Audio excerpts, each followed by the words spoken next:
Hello and welcome to Top 5 Nintendo. My name's Jake. I'm hosting today with my friend Sam. Sam, how are we doing? Thanks for the cupcakes. We got some coffee here today, all ready to go. I'm doing fantastic, and you're welcome. Awesome. We are here in a new location today. I moved into a new apartment, much more comfy. Hopefully we'll have a better episode. And there's going to be nobody washing their clothes in the basement. Yes, that'll help. Spice things up. I didn't even mention today's episode. Top 5 controllers, a real fun one, a treat. I guess, I don't know. Usually we start with like, when was your first time playing this game? But what was your first controller? I don't know. That's a great question. My first controller, in terms of, the console games of Nintendo, I think it's Nintendo 64 was mine. And that's just a matter of my age. I feel like, I was like 4 and my uncle found 3 Nintendo 64s at a yard sale. Right, I might have told this story before. I think you have told this story. Okay, well, but I mean, not everyone maybe heard. Not everyone may have heard it, so I'll say it one more time because it's amazing. So he showed up at my house with 3 Nintendo 64s, all different colors, and that pretty much, set me up for a while. Yeah. How many controllers? A lot. Like a good chunk of controller. Nice. And that's an interesting controller to go into. Definitely. For those who have used it. It requires you to have 3 hands. Yeah, it might have been easier as a first controller though if you weren't used to the quote unquote normal setup. Right. That's a way to think of it. I know that I was definitely like, all right, what am I supposed to use, like my teeth for this, third thing? Yeah. What about you, Jake? First Nintendo controller, probably GameCube, I think. And that's just, I guess, representative of our age gap. There you go. But I think I had or maybe not had, but I played the PS1 before that. So first controller was probably PS1, but GameCube as far as Nintendo goes. And maybe, I think we've mentioned this theory as well before, but we've talked about how like the first thing you play is generally more favored by gamers, even though it might objectively be worse. So possible. Maybe when did we discuss this? Was it the debate of Mario Sunshine versus Mario 64? Yeah, it might have been that one. I think we talked about it on the show in one episode. It could have been because I know that I love Wind Waker. Oh, yeah, I think it was my first Legend of Zelda. Yeah. I think it was maybe the Breath of the Wild Towns and Villages episode. Go listen to that one if you haven't. There you go. All right. Anything else to say, or you want to just get into this? Yeah, well, I think there's a lot of ways to measure the quality of a controller. Okay. Right. There's a lot of criteria that you can pick from. When I was going into this, I was thinking, well, the innovation's important, right? Like, yeah, you could very easily make the same controller that you've been making, or like, let's say you just steal like the PlayStation model, right? Right. Well, that's gonna be like a decent controller right there because it's ergonomic and it's gonna have traditional button layout. Like, you're probably not gonna go wrong. But tried and true. Are you really pushing the boundaries with that controller? Maybe not. So, not to hate on PlayStation, they know what they're doing with their controllers, and they're probably gonna keep doing it more or less the same. Yep. Nintendo, they push the boundaries a bit every time, Mm-hmm. Sometimes making riskier moves than others, and that's going to go into my criteria. I'm going to, see the controller, and even if I think it wasn't the most usable controller, maybe there's really interesting aspects to it. So I'm going to take that into account. But then also, what I think everyone can agree on is the most important part of a controller is it fun to use, right? Like, is it easy to use? Like, is the game enjoyable to play with the controller? Yep. So I don't know how you're feeling about your criteria, but that's how I see it. I definitely considered innovation, but though I think the leading thing for me when deciding my order was just how does it feel in my hands? How does it play? What would I, if I got to pick like what kind of controller would be on the next console? Which one would I want? You know, what just felt right to me, more so than the innovation, I guess. But the innovation played into it a little bit. We'll get into it. Yeah, I mean, I think in a perfect world, there's ease of use, there's playability, and with that innovation, right? Yeah. And then the innovation is, you know, oh, we're going to use this model again because it's so successful. Stuff like that. Well, I think we can agree on that then. Sweet. Yeah. All right. Well, let's do it. Number 5 for me was N64. We just discussed it a little bit. It's a weird controller, but it had to be on the top 5. It was the first Nintendo joystick thing. If the control stick, I guess, is the correct term. And I guess so when they were making this, it was kind of on the frontier of 3D gaming. So Nintendo didn't want to put all of their eggs in this one 3D gaming basket and wanted to make the controller usable for both 3D and 2D gaming. Hence the 3 prongs ended up making for a weird controller, but ultimately you never have to like switch between the prongs as far as I know. Not that I had like an extensive N64 catalog growing up, but from what I've played, you're either using the thumbstick or the D-pad. You're right. Yeah. I mean, that was my experience. Is usually a game picked between one of them and you stick with that. Regardless, it felt weird. It's not like something that anytime I was using the thumbstick, the middle prong, it just felt weird. Maybe also as a kid with smaller hands, I never really got used to it and never really wanted, especially like at that point I had the GameCube, so I didn't really want to deal with the N64. Right. Although, yeah, that actually might have been pretty much all my notes. Oh, it came in many different colors. That was cool for Nintendo to do as well. I don't know. I didn't own any, but yeah, I mean, when I was telling you that I got all those Nintendo 64s for my uncle, we got a bunch of like different colors to it, like translucent red, matte black. I thought you meant the consoles, not the controllers, but that's cool. All of them. Everything. Yeah, that's awesome. That's awesome. Yeah, and you could make a match, which was cool too. Now I think about it. Oh, like maybe you have a translucent red console and your controller is that same color too. And now I'm thinking about it. Points to the Nintendo 64 for having like those different colors to go with it. Yeah, because you know, not all consoles were that type of thing. Yeah. And you were talking about how you started with the GameCube and then going back and playing Nintendo 64 games, you felt like spoiled by the GameCube controller, maybe. Yeah. When doing my own research for the episode, I noticed there's kind of like this trend that Nintendo does.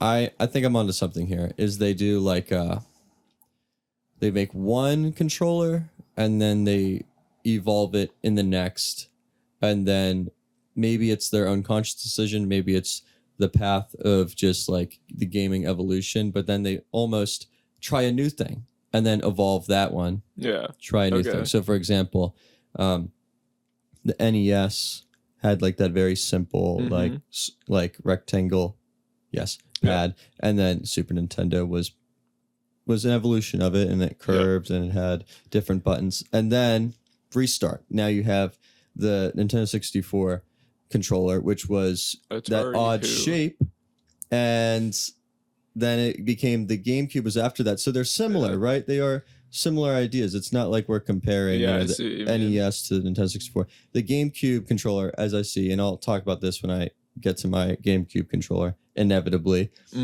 was just clearly an evolution from the Nintendo 64. Okay. In most ways, if not every way, is how I see it. I saw the GameCube controller as more of Nintendo trying to take back their share from PlayStation, from Sony, and kind of just mimicking like the Sony controller. But I see what you're saying as well. So I definitely have some counterpoints to that. Okay. But I'm not going to give it all away yet because it's going to...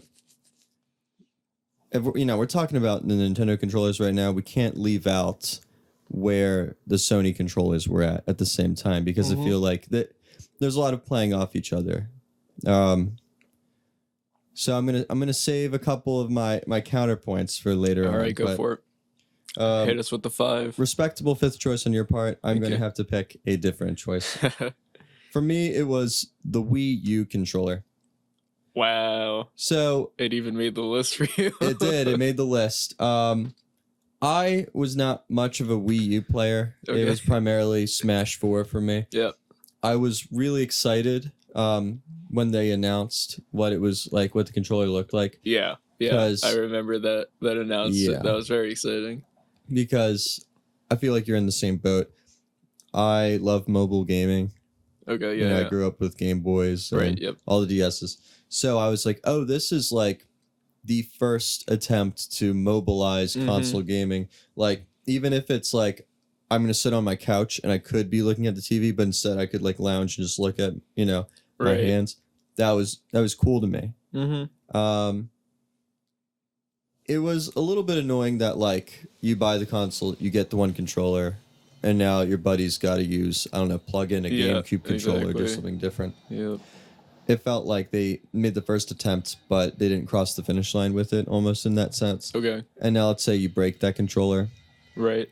Well, now it's not like going to Walmart. Yeah, it's a whole thing. It's a whole thing. But there's still great parts to it. So now you have, like, that... It was the return to like that traditional, button layout as opposed to the Wii. Yeah. But you still get some of that. Like, I believe there's still motion controls to it. Not to the same degree as like swinging your arms. Yeah, I'm like the Wii Remote. They have the gyro sensor in it. Yeah. So they were trying to, do the cool parts about the Wii and the cool parts about maybe like the GameCube. And they were successful in some parts. I remember there was like a Pro controller that also came with it that kind of was... I don't know if you've had to use the Wii U Pro controller. No. And... I didn't even know they had one. Okay, yeah. It was just like what you want out of a controller with no experimental elements to it. And now I can't really use this to add to the quality of a completely different controller, but I will say that, having that Pro controller add-on kind of justified... All right, your friends can use a great controller while you have this other great controller. Yep. Whatever. I'm grasping at straws to say. And then, like, I was saying, we're going to have to also promote some other controllers while we're talking about Nintendo controllers. Sure. Sega did do that whole screen on the controller thing with the Dreamcast. Okay. I know you're not a Dreamcaster. Yeah, I can't really say I'm much of a Dreamcaster myself. I played a little bit of Dreamcast. The memory card worked as a screen, and it would have like little like mini games, just kind of like purely for experimental reasons. Like, not really. You couldn't like play the full games. It was like little mini games. It was like below Tamagotchi quality. The screen, what I mean? Yep. So I want to give Dreamcast some points, but it looks like Nintendo kind of took that idea and they're like, all right, well let's try to like master that whole screen on the controller thing. Yep. Not that they didn't already do that with the GameCube and the DS, but whatever. Yeah, I mean that's like pretty much all I have to say about it. It was definitely not a perfect controller. I would just call it like an experimental controller to the degree where like, all right, if you do an experiment, you fail, you tried, and there's some good parts to that as well. The Wii U walk so the Switch could run. Exactly. Yes, that's a great way of putting it. And that's all I got on it. Okay, fair enough. Didn't make my list. Sure. You know how much I dislike the Wii U. Yeah. I think it's super clunky, and you let me borrow Wind Waker on your Wii U, and I did not want to finish it. Right. Pretty much solely because the Wii U is just such an unplayable console for me. I never owned it. I had the Wii. I have the Switch now. The Wii U, I let it skip. I was honestly like trying to play less games at that time, I guess, and the Wii U just was not enticing. So yeah, the little I've played of it was not enjoyable for me. But I'm honestly surprised it's on your list. I don't know what to say, but Yeah, fair enough. I was excited by it when it came out, and I did enjoy playing Smash 4 with it. Yeah, I mean, to me, in the context of like playing a whole ton of Smash Bros. Brawl and being like pretty Yeah. disappointed by the control schemes, yeah, you know, with the nunchuck and Wii Remote, right. returning to like a more playable style with Yeah, it totally. is, you know, made me happy, but I get it. Like, I wish you could have played Wind Waker with a GameCube controller. Hopefully it'll come to the Switch soon. Yeah. Hopefully, you know, There you go. hopefully by the time this episode is out, they'll have announced it. Right. But And then we could look like fools. yeah. Yeah. I wanted to. Oh yeah. Were you able to like plug GameCube controllers into the Wii U? Oh, yeah. Oh, okay. Oh, So, yeah. You could plug in 4. All right. It was like an accessory attachment, you know. Cool. Okay. Fair enough. I feel like I have something else. I don't know. Whatever. Okay. Number Cool. 4. Yeah. You ready?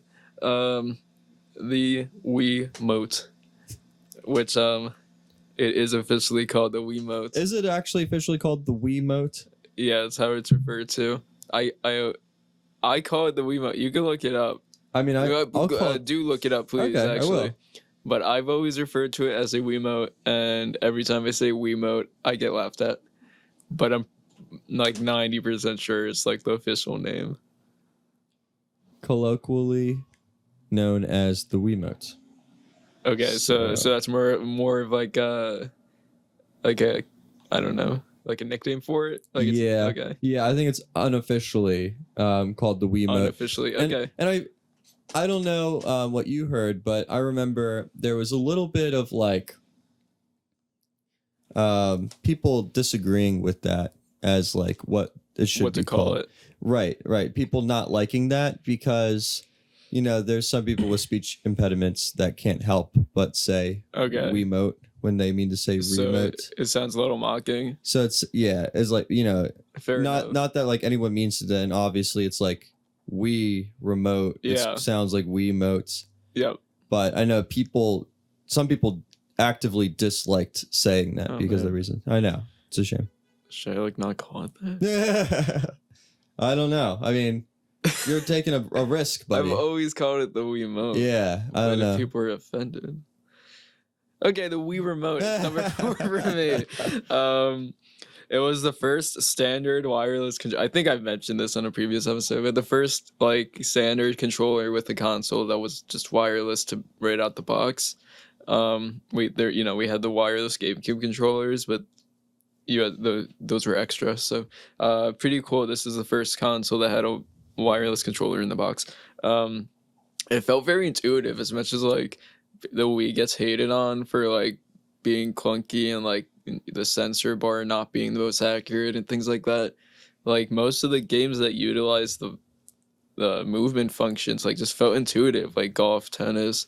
I mean any of the Wii Sports obviously, but like I mean I just played Skyward Sword. It was on the Switch, but I can only imagine it maybe not as clean, but would have felt the same on the Wii. Like everything just feels right to me. I really like the Wii for its time.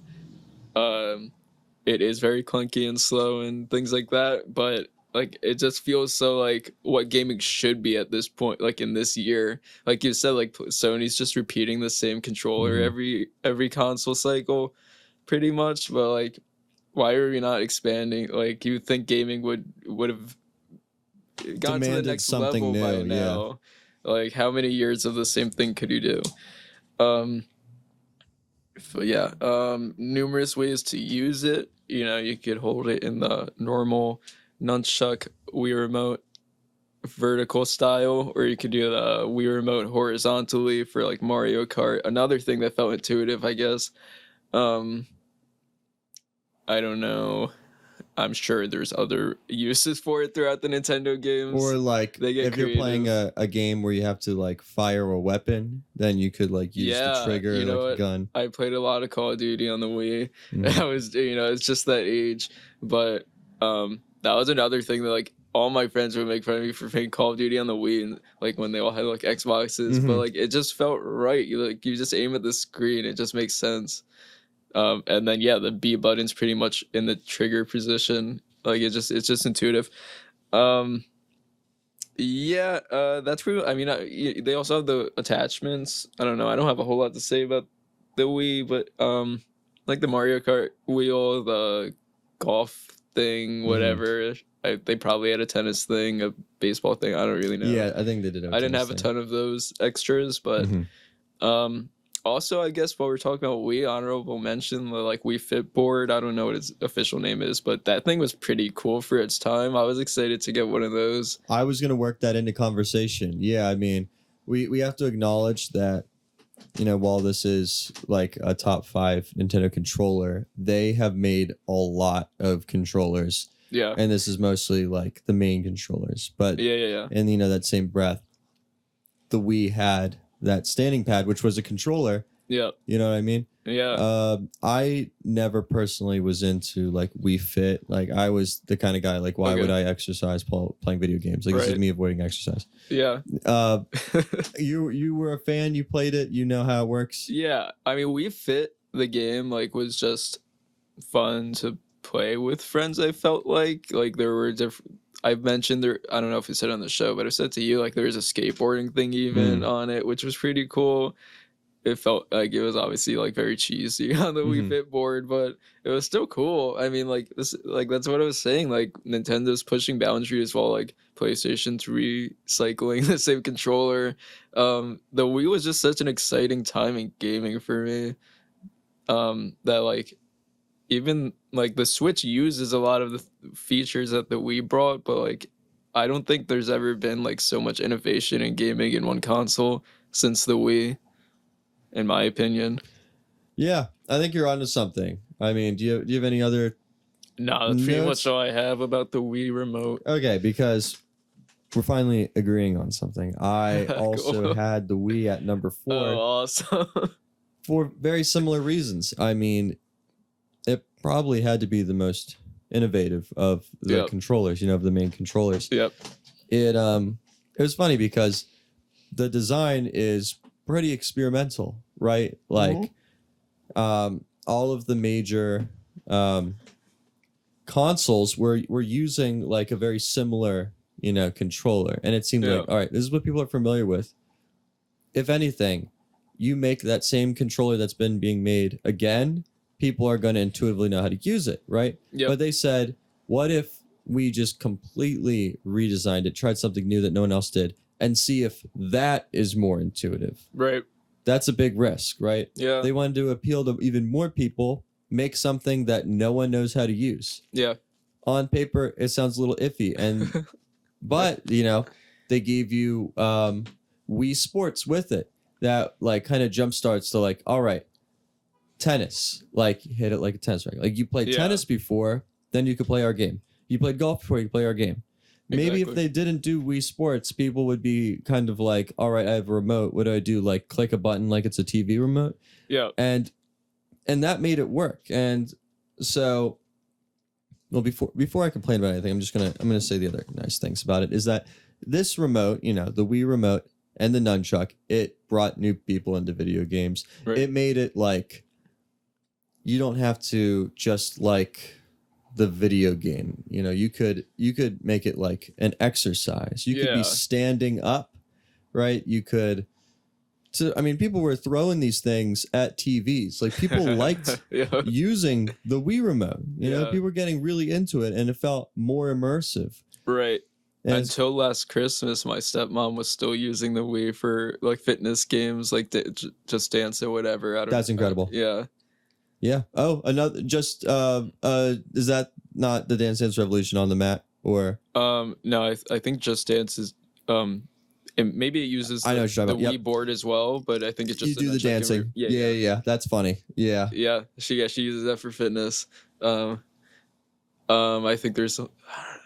I don't know, when you were going on, there's you said if there wasn't Wii Sports, people might pick it up and think it was like a TV remote, which is like actually what they were going for. Is they wanted anybody they wanted it to be like part of the living room, like anyone could just pick up the Wii instead of like surfing through channels on the TV. Why not surf through your Wii and see what games you have? Yeah, that's interesting, and it makes sense, and in that sense, that is intuitive, right? Yeah, you're used to using a remote. Everyone uses a remote, like like grandparents are using remotes.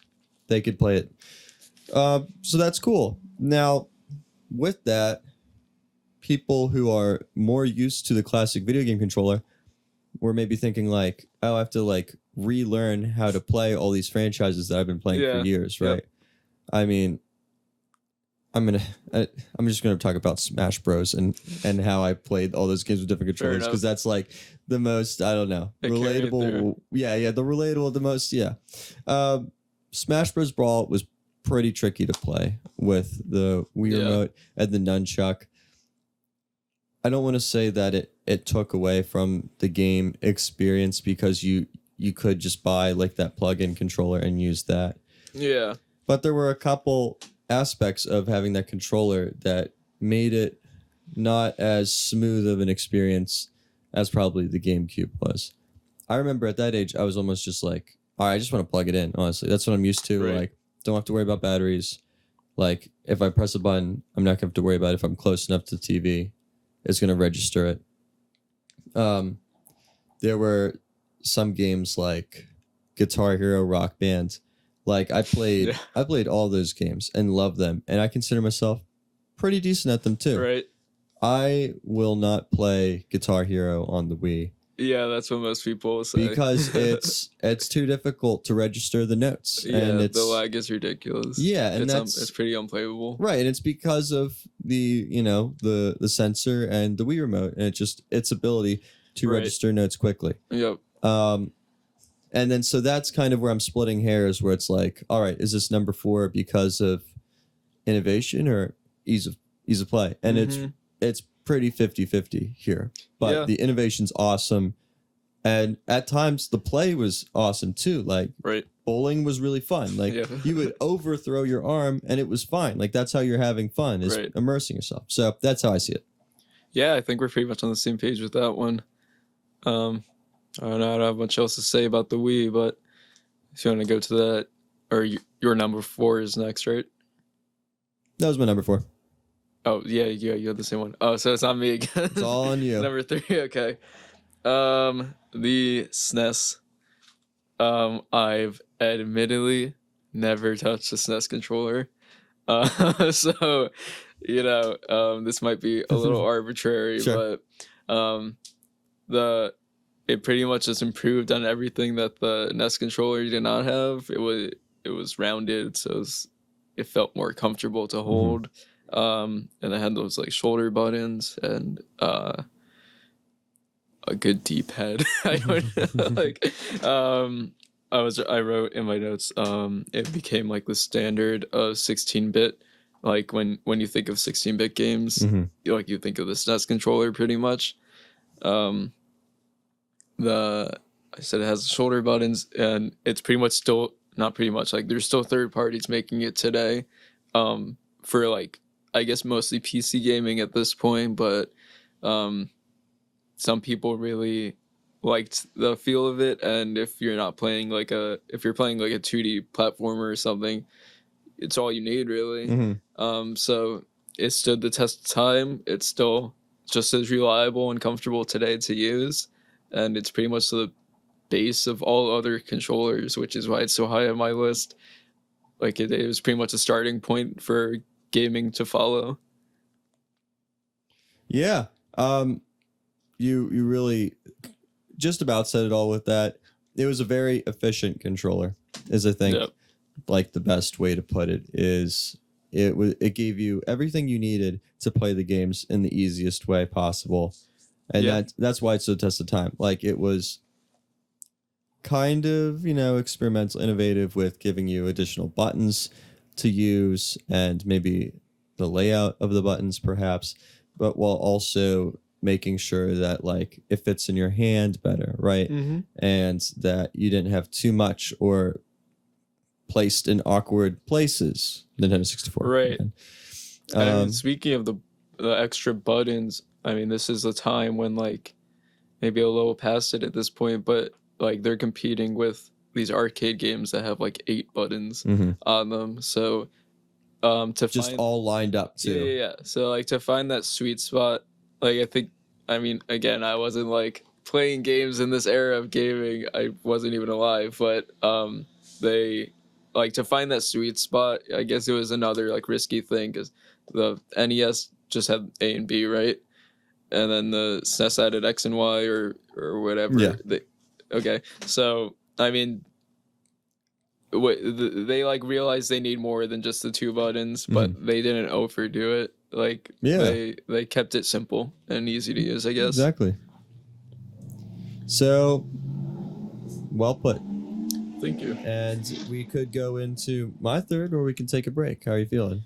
Let's take a quick break for continuity reasons. Cool.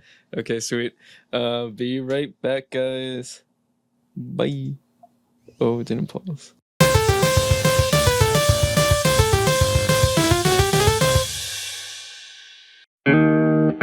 Hi, I'm Ryan. And I'm Mike. And we are brothers-in-law. We both love beer and are amateur home brewers. Wait, so does that make us brothers-in-law? I believe so. Every episode, we will talk about aspects of beer and home brewing. But nothing super technical because we're learning this too. So join us as we sit down together and dive into something beer-related. Whether it's a little field research, tasting a certain beer style, or beers from a specific brewery, talk about our experiences brewing beer at home, including our own solo brews, as well as themed competitions we'll set up along the way. we will also talk about some of our favorite aspects of brewing, like hops, extra ingredients, building our brew cave, and more.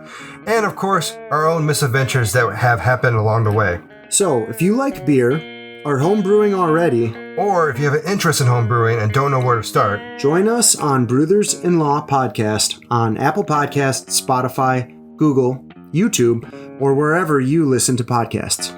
And make sure to follow us on Twitter at Brothers-in-Law and check out our website, brothersinlaw.com. Cheers. Cheers.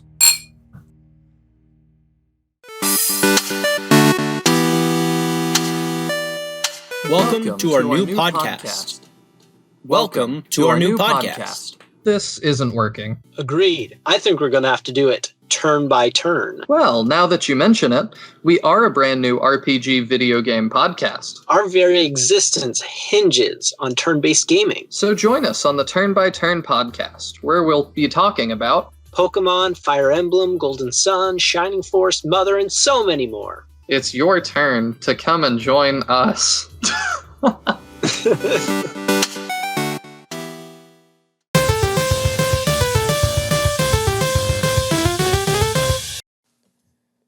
Hello, we are back. Top 5 controllers. Sam is about to hit us with number 3. I got my number 3 right here. Okay, for my third choice, I picked the Switch controller. The Joy-Cons, right? Not the Pro Controller. The Joy-Cons. Okay. Yeah. I mean, the Pro Controller is great. Yeah. Right. And I kind of said earlier, like, I was going to avoid saying that because I think the Pro Controllers for, like, every release are always, like, They awesome. did what they had to do. Yeah, they did what they had to do, and they were awesome, and they always felt good. I mean, if we were including those, it would just dominate my list. Okay. So I don't want to leave that out. Like, Okay. that is a great controller, but I'm gonna specifically refer to the qualities of the Joy-Con for this. Awesome. It was a pretty genius move what they ended up doing. Yeah. This is gonna kind of contradict my earlier theory where I thought, Nintendo makes one style, improves it with the next, and then starts new the next time. I think that, the Wii had the motion controls, and then the Wii U did motion controls, but also improved it, made it a little more traditional. Okay. And then I think the Switch was like more of a loose combination of probably like everything they've done. Okay. And they got really great parts from everything. Yeah. And made it into, the Switch controller. Minus the D-pad. Yeah, Right. there you go. So, anyone who's used it knows that you can play like with the entire controller assembly or Right. play loose and, have your right hand all the way over there, left hand all the way over here. And it's, fits better comfortably and just, it's your play style. And then can't you also like throw it in a wheel and do it that way? They probably have that. I If was not- never big on those attachments. Yeah, I mean, me either. But if I'm completely making that up and I'm just imagining something different, no, you could that at least sounds right. you could hold them sideways and then Oh, absolutely. play Mario Kart in that way if you would like. So there's tons of different styles of play with this, and that's a result of innovation. Yeah. Really great creativity went into this. There's also there were things that I could have maybe wanted something else out of with these controllers. Yep. I'm gonna just keep bringing up Smash Bros, and I'll probably just keep apologizing as I do it. But you play Smash Bros, you break it apart, and now you have two controllers out of one, and that's awesome because now you paid for one controller and you have two. It gets a little like your fingers Difficult start to use. monopolizing the controller. It gets a little difficult to use. You have to throw on that slide thing to use the bumpers. If you don't have the slide thing because you lost it, then you gotta like click the buttons and it's awesome that you have that option. Maybe it could have just been improved on. Yeah, is how I see it.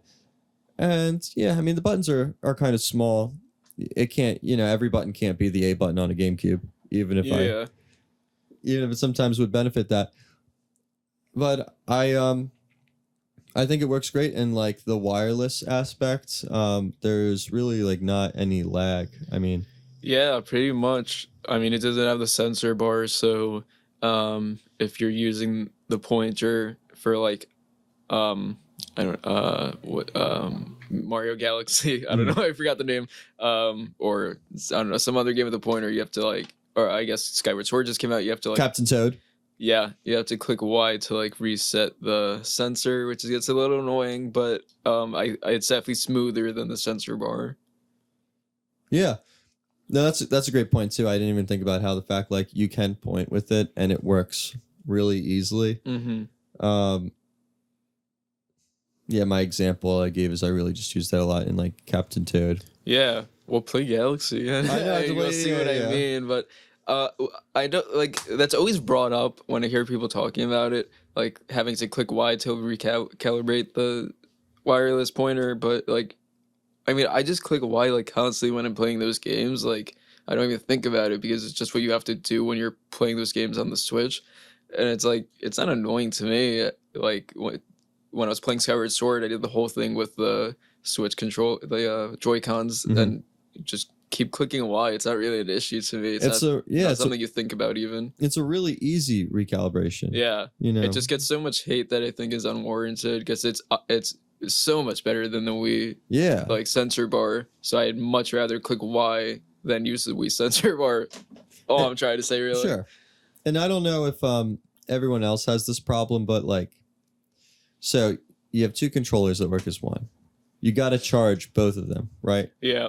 And now let's say like you have them all in a bucket, and then not that I have like a billion controllers, but I have like three, right? That break them into six. And now I take two and I use them together. Now all of a sudden they're getting mixed matched, and one is charged, one's not. Right. Is, moral of the story. Been there. Yeah, and now it's like, oh, well now you don't just charge one controller, you're charging two so that you can use one controller. Yeah. That gets kind of annoying. It's an easy fix, but it's not, no other console has that issue. Yeah, I guess not. So I'm trying to be fair, with my rankings. But besides all that, I think it's a great model to work off of. And if Nintendo wants to keep that motion control system, like this is probably the way to go. You can still have it in both hands. You're using, full body. Totally agree. But you have the traditional button layout system, so it's intuitive to gamers and non-gamers, as I see it. Well, like I said, not quite traditional because you don't have the D-pad, which is like the most annoying thing to me and a lot of gamers. And I completely agree. Like, cross our fingers, we get a Switch Pro. I really hope like the biggest upgrade is just better Joy-Cons. Because I like, as much as I love the Joy-Cons and as innovative as they are, everything good they have going for them, like there's something on the other end that's just bad. Like that just makes me not want to use them. I've only used them for, I guess, maybe a little for Galaxy. I use it for Skyward Sword. and Smash Bros. Sometimes, which is just really annoying to use a single Joy-Con. Like it's awesome. You could have an extra controller lying around if you have friends over, but it's just really hard. Like nobody wants to use it if there's a Pro controller option or a GameCube controller option. You also, I don't know if you know this, I just found this out while researching this episode. On the bottom of the right Joy-Con, I just attached it to my Switch, but yeah. On the bottom of the right Joy-Con, I'll show you after, but if you guys are listening, look this up. It's really cool. There's like a little black thing on the bottom, and it's actually like an infrared scanner. It's not used on any games as far as I could tell, but it's there. So like, it's like Nintendo put it there. It's literally a camera on your controller, which is super cool, but there's just no uses for it. Well, what could you possibly do with it? Just enlighten me. I have no idea, but I mean that's the point of innovation. Like you're creating things that like people wouldn't even think of. So I think the reason it's mostly not used in any games, there's got to be a game or two that uses it, but it's kind of just an awkward position where it's like usually facing your wrist if you're holding the Joy-Con vertically, because it's on the bottom. So if you're holding it, I don't know what it could be used for. I don't know if they have plans to use it, but it's just a cool thing I never knew. Like, I don't know why it's there. I don't know whose idea it was, but it's cool, and I hope it gets utilized eventually. I mean, the Switch has had a pretty decent lifespan already, and it hasn't been used in like any AAA games as far as I know of. Tweet at us if you know any games that use this thing. I'm sure it's a quick Google, but whatever. Yeah, Joy-Con, as many good things, there's so many bad things. The Joy-Con drift is like makes no sense to be having in 2021. Supposedly, I've been seeing like posts that they started putting a piece of tape over the left, what do you call it? The control bumpers? stick. Oh, okay. The left The control stick. sticks to avoid. So it's so this tape is supposed to collect the dust that supposedly causes this drift. I don't know if that has cured it, and the newer models don't have drift anymore, but it just doesn't make sense that they have like no other controller is this bad. Sony and Microsoft aren't dropping like primary controllers that have drift and not even addressing it. So that it's not. Do you have anything else to say? Because it kind of segues into my number 2. Yeah, I mean that's all my thoughts. So Okay, it's all there you. you go. Yeah, Joy-Con's not on my list. As much as I love them, I also hate them. Although the Switch Pro controller is my number 2. Okay. This might be a little cheesy from your perspective, Sam, to have a Pro controller, but I think this like Switch Pro controller is just like the best controller that has ever been made. And that's valid. Yeah, if the only drawbacks, not even plural, the only drawback I would say maybe is like the triggers or buttons instead of like pressure. I don't know like term for the alternative, but like I'm pretty sure like the Xbox, it's like if you press lightly on the trigger, it's just a button on the Switch. But that's just because the Joy-Cons are also a button, so they didn't want to release a Pro controller that I guess is better than the Joy-Cons, quote unquote better. But yeah, I don't know. It feels good. It has the D-pad. It has like the classic kind of shape to it. It's not too heavy. It's not too light. It has the gyro sensors. It has really nice rumble packs, like the 3D rumble and everything. It's really just like the pinnacle of what you would want from a controller, in my opinion. It's just really expensive, so I don't own one. But Sure. I have the I just told you I just bought this $20 knockoff, but hopefully it lasts. But well, that's another thing I've heard. Like these Switch Pro controllers will just last for years, while the knockoffs don't generally last that long. So maybe I'll just bite the bullet and buy one eventually. But that's what I have. Let me look at my notes real quick. Yeah, Did I miss anything? that's a very valid choice. And like I said, I was more so just avoiding it. I mean, it's a valid controller. Yeah. I enjoy using them when I have one. because they work great and they fit great and they're intuitive. Mhm. Now, is it pushing the boundaries harder than the primary control of the Switch? Maybe not. Absolutely not. Yeah. Well, that's what I said in the beginning. Sure. I appreciate the Mhm. everything the Joy-Cons have done for us, but this Pro controller is just so comfortable and just makes sense. Yeah. My only other note was it has 40 plus hours of on one battery charge, which is a Right. very long yes. time. That's maybe like a quarter of a playthrough of Breath of the Wild. Like, that's I was pretty gonna say crazy. most games you can just play the whole game, with that Literally, controller and not yeah. charge it. It's pretty cool. That's awesome. Okay, so that's my number 2 choice now? Yeah, I just said my number 2 now. Very Sam's cool. number 2. Let's do it. Okay, so like you, I have to include a disclaimer for this. Okay. I've played many Super Nintendo games. Okay. I have absolutely held a Super Nintendo controller. Okay. I've pressed the buttons on one. Okay. I own a Super Nintendo, more so just Okay. as a collecting Right. item. Yeah. I have not actually used a Super Nintendo controller to play a Super Nintendo game. Okay. That being said, Do you own the controller or just the console? I own the controller. Okay. I own the controller that can be plugged into the Wii. Oh, cool. Like, is it like a USB or? Yeah, right. it's some kind of like wireless thing. Oh, it's wireless. That's cool. Yeah. That's cool. But I just have not happened to have used one to play a Super Nintendo Okay. game. Could you plug it into the Switch? The wireless one? Maybe in some weird way, but not one that I know of. Oh, that'd be like it would be cool. awesome. Yeah. Yeah, especially for like the virtual console, Yeah, exactly. which is how I play a lot of Super Nintendo games, as I'm sure a lot of other people play the Super Nintendo games through virtual console. Yeah. I think even when I'm playing those, I tend to use the D-pad rather than the Why do I keep forgetting what this thing's called? The knob thing. Yeah, the control stick. The control stick. Yes. Yeah, well, it makes more sense too. As those games that don't have like diagonal direction. Yeah. You play Super Metroid and you Right. you will do better with the D-pad. Yeah. Okay, so that out of the way, it's a genius controller, and Yes. for reasons that you already said, so I don't need to go over anything twice. But I say it was efficient, and I mean it. It had all the buttons you need in the right spots, Okay. and thank God it was rounded, right? Yeah. Like, okay, I get like it's easy to make. Maybe it's just easy to make like a rectangle box Yeah. controller, Yeah. and you curl your fingers over it, and that's pretty much like a right angle, so that makes sense. Mm-hmm.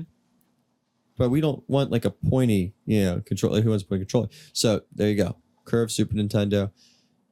It fits perfectly. And then there's also, I didn't even really notice this until I was like on YouTube, and someone was like explaining the nuances of the controller. Cool. And it was made so that some of the buttons dipped in and other buttons were more, rather than concave or convex.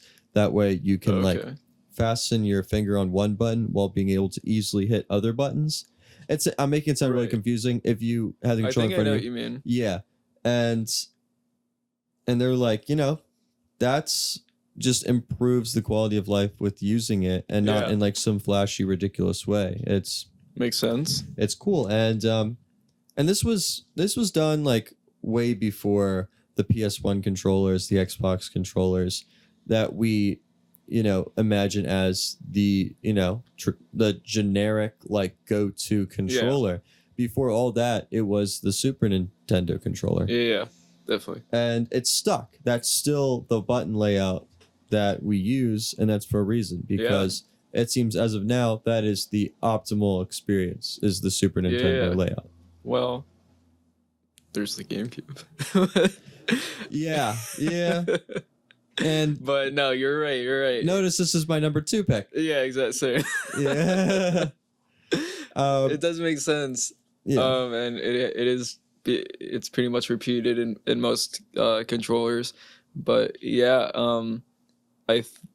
Well, do you have more to say? Go ahead. I didn't mean to cut you off. No, that's all I have to say about it. I was just going to give my honorable mentions before we Go for enter it. the number one. Yep. So as I was doing my research, I think I said this already. Actually, there's so many other controllers that Nintendo has just like thrown in there to use for maybe a couple games. Some were hits, some were misses. But if I don't talk about them now, when am I ever going to talk about them? And probably my favorite was the Donkey Kong Bongos. Wait, what if we did a top 5 worst control? The Bongos are super cool. Yeah, they were. I remember I would wake up early, so I could play an hour of the Jungle Beat game. Before school, and it's funny because I'm a drummer now. This was before I was a drummer, but maybe that's what led into it. And for those who haven't used the bongo controller, it's just a left drum and a right drum, and you can hit them at the same time, or right and left, and sometimes you might have to hit them to a rhythm, or sometimes you just go crazy on them. And you can clap. It has a microphone on it. Oh yeah. So you could clap as well. Yes, yeah.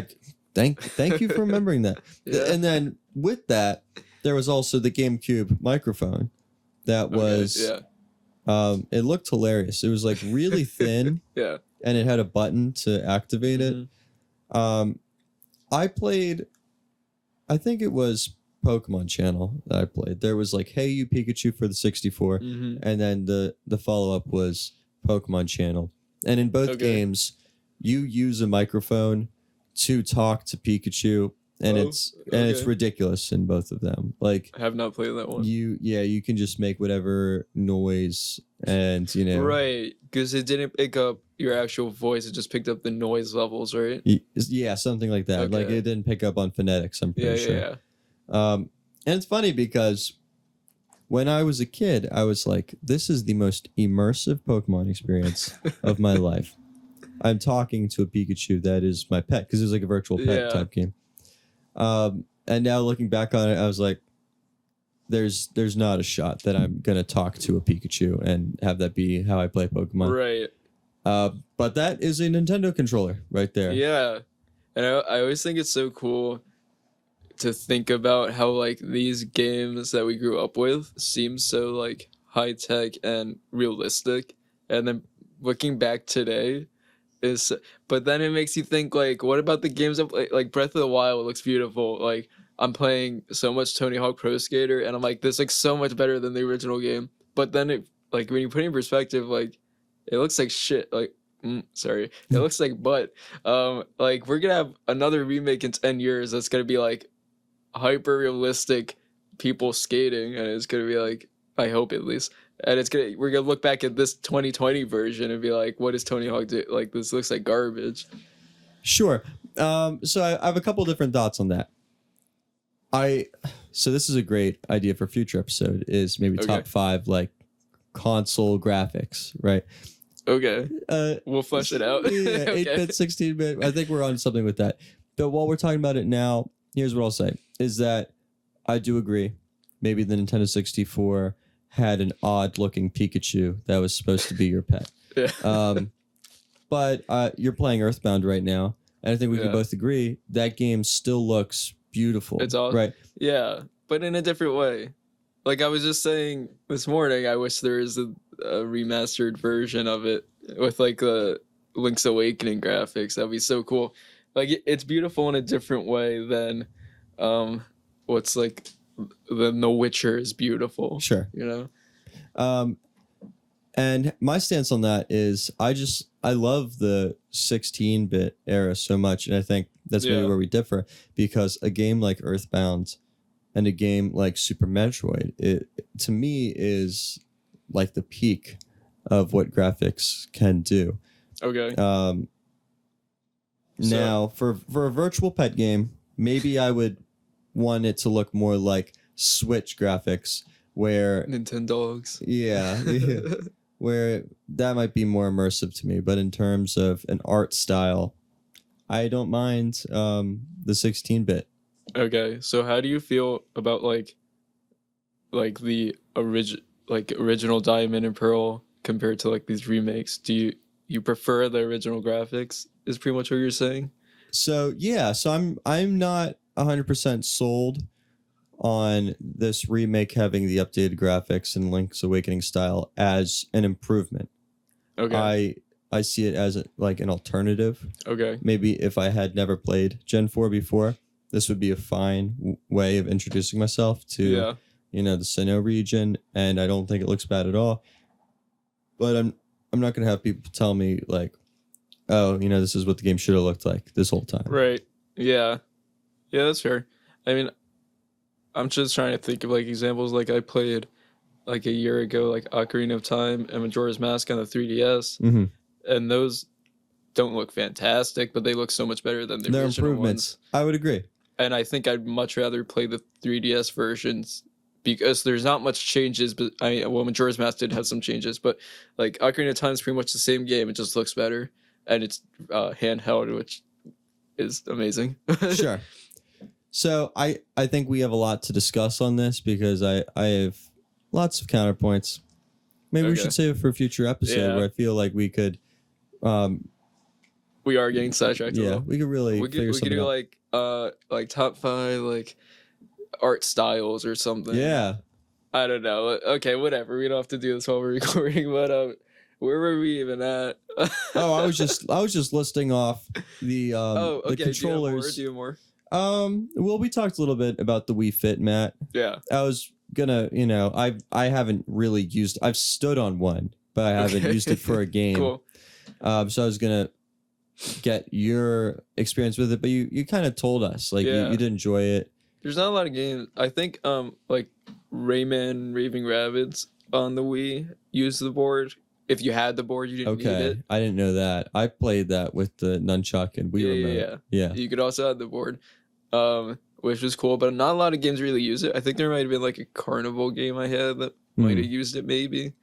Besides that, it's just Wii Fit really. Yeah. Which didn't maybe justify I think it was like $100 or $150 or something. I don't know how justifiable that is, but it was fun to use. Yeah.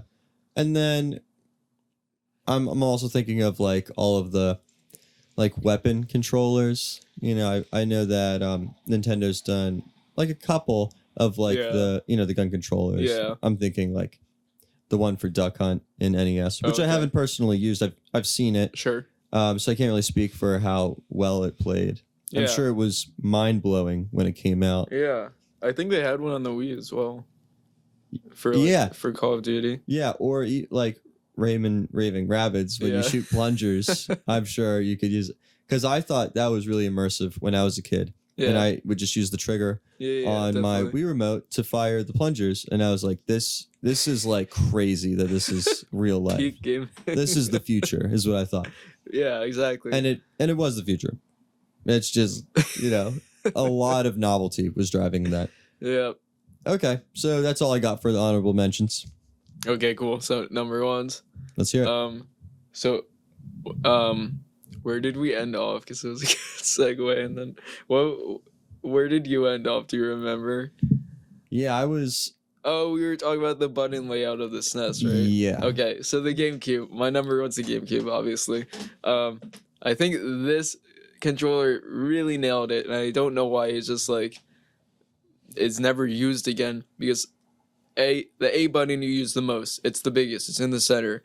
B you use a little less. It's right to the left of it. It's smaller. Mm-hmm. X and Y you use even less. It's just above it and to the right of the A button, kind of.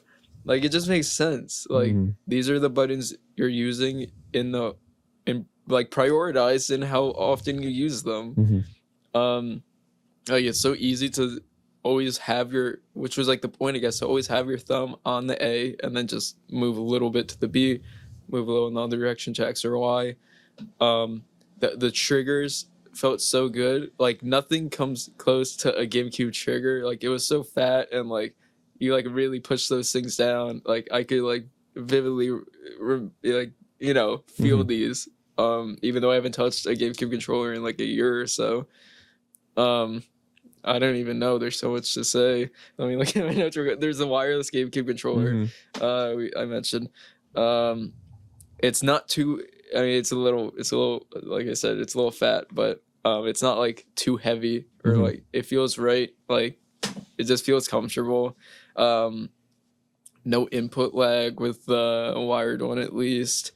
It has the D-pad. There you go. Okay, like this is why I don't like the Joy-Cons and why a lot of people don't like. One of the reasons is like, I understand why, because when you split the Joy-Cons into two controllers, they should be identical, but like it would just make sense if the left one had the D-pad, and I don't think anyone would really.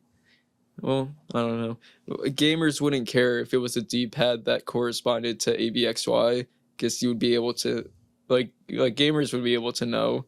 But I understand why they did what they did. Oh, I even wrote. I forgot, I guess, but the triggers were pressure sensitive. Like I was talking about, like how the Joy-Cons are just buttons instead of pressure sensitive. So that was cool as well. I don't know why they didn't carry that over to the Switch. Like I feel like that's just a thing controllers should have nowadays. But then again, they have the drift, so if they can't even do a normal Joy-Con, whatever, they're fine with the buttons instead of the pressure triggers. Yeah, I'm sure you have a lot to say. It's a beautiful controller. If you want to take it away. Well, actually, my number one pick was my number one pick is, of course, the GameCube controller. It was, how I see it, it was like the first Nintendo controller that was like purely ergonomic. I don't want to say purely ergonomic, because it was that and more, but it really fit perfectly into your hand and felt intuitive in that sense. It was also the first Nintendo controller to have a rumble pack built in. I didn't know that. Yeah, I mean, NES, Super Nintendo, of course, they didn't have a rumble pack. The Nintendo 64 did, but it was an attachment. Okay. Yeah. So the GameCube was like no heavy, clunky device to throw in. Mm-hmm. It was built into it, which was cool. But we should also say the PlayStation had that first, right? That's very possible. I think I believe that sounds about right. Yeah. Yeah. It's okay, but we are a Nintendo. We don't talk about so I don't even know what PlayStation is. And yeah, I was hyping it up, the evolution theory. It was a perfect evolution of the Nintendo 64, because absolutely. You have that 3-prong where they're trying to figure out what works, what doesn't work. Mm-hmm. And then, like you said, it's like, okay, A button, B button, that makes sense. A button is what we're using. Have that be big. Have the other buttons be small. Yeah. B button you're not using as much. Move it to the left a little bit. Make it smaller. That way you can reach for it. Mm-hmm. And that makes more sense. You're reaching out from the A to hit the other buttons. The bumpers were perfect. I mean, you had the other options of different play styles, but it was in sections that were easy to use. I'm thinking like the C stick and the D-pad. Oh, okay. Yeah. Well, yeah. The C stick, I guess, wasn't used a whole lot. I mean, just like Smash Bros. Is really all I can think of, but I think so. And maybe like camera angles in some games. Okay, yeah. But it was there at least. It was there in case you needed to use it, and it didn't feel like it was getting in your way, and it didn't feel unintuitive. Yeah. Like, okay, my thumb can, reach that far. Yep. It doesn't have to stay there. And I saw this like funny thumbnail for a YouTube video that I should watch. That way I can talk more about it. Okay. But it looked like somebody hilariously made GameCube Joy-Cons for their Switch. I could kind of visualize. So it was like cool. GameCube controller cut in half, and then made so you could slide it onto your Switch. Oh, it actually slid on. Well, yeah, I didn't watch it, but okay, that's cool. And I was like, yeah, this is like exactly why the GameCube is perfect, because people are still doing that. Yeah, I hope if we get a Switch Pro at some point, it kind of looks like that. Yeah, maybe I don't think they'll go back to that button layout, but like I said, the triggers, the D-pad, like these are things we should be having. Yeah, the only thing that maybe I was kind of iffy, maybe confused about, that it didn't really like interrupt my enjoyability, but made me think like, why isn't there the Z button? Mm-hmm. It was only on the right side. Wait, what? You got the bumpers. Yeah. And you have like that Z Okay, And it's on the I right thought you side. meant the. I thought you were talking about the 64. No. So- For the GameCube Okay, controller. I'm like failing to even. So is that would have just been like the right button in today's terminology? Yeah. There's like how there'd be like an R1, I'm like trying to R2. even. I'm gonna look it up. Look real it up. quick. Look it Keep up. talking, There's keep talking. R1, R2, L1, L2. Well, on the GameCube, it was like R1, R2, and then L2, Oh. and it was just like, okay, I get that. Like most people are right-handed, so and lefties can just learn to deal with it and Ooh. use R1. Ooh. But it seems like an Yeah, easy wow. fix. I haven't touched the GameCube controller in Yeah. a while. You're totally right. I never even like that's something I would think of. Yeah, just and because Mhm. we didn't have the buttons when it. Yeah, we did. It was on the 64, right? They had the buttons. trying to remember its layout. No. It was just the triggers. So this Yeah. was the first button, but the other company had it already. But yeah, no, you're right. I guess at the time I never would have even thought about it because Yeah. it didn't exist for Nintendo. I just accepted it, Yeah. and I'm right-handed, so I didn't feel like inconvenienced by it. But it just kind of would make sense for there to be one on the left side too. Yeah, you were totally right. Huh. Yeah, I'm like, yeah, the D-pad's a little smaller than I remember it as well. I guess we're dropping it. Yeah, no. Oh man, now I want to play a GameCube controller Yeah. just looking at it. No, really just the pinnacle controllers, as far as Nintendo goes at this point. I would agree. And that's all I got. Yeah, that's pretty much all I have. Let's get this list going. I think we could agree GameCube's number one. GameCube's number one. Number four, we both had the Wii, so maybe we could keep that at 4 tentatively. SNES was your 2. Yes. Okay. Where do you? And wait. Okay, could you just run down your list? Yeah, so I had GameCube at number 1. We agree on that. Yeah. And then I had the SNES at number 2. Yeah. I had the Switch, primary, Joy-Cons, Joy-Cons yeah. at 3, Wii at 4, and Wii U at 5. Okay. No Wii U on this list, but I could give you SNES at 2 Okay. if we do. Okay, here's the thing. I 100% like the Pro controller for the Switch so much better than the Joy-Cons. But like we discussed so much about how like innovative the Joy-Cons are that I wouldn't want to like knock it off the list in favor of the Pro controller, even though that's exactly what I did on my list. So okay, can we do like Wii, N64, Joy-Cons, SNES, GameCube? Sounds good to me. Okay, sweet. That's a top 5. Number 5, to just repeat this real quick. Number 5 is the Wii. Number 4 is the N64. Number 3 is the Joy-Cons for the Switch. Number 2 is the SNES. And number 1 is the GameCube. That was quite a fun and I think pretty easy list to come up with. Let us know what you guys think. Should the Joy-Cons be lower? Should the Wii U be on here? Yeah. Whatever, yeah, tweet at us, send us an email, leave a review on iTunes. All of the above would be greatly appreciated. We have a few episodes finally up at this point that we're recording this. Our first 3 episodes just went up, so if you haven't heard those yet, I think we have like top consoles, top Breath of the Wild, Towns and Villages, maybe like I think we did a Pokemon one. I don't know what's up by now, but go listen to those.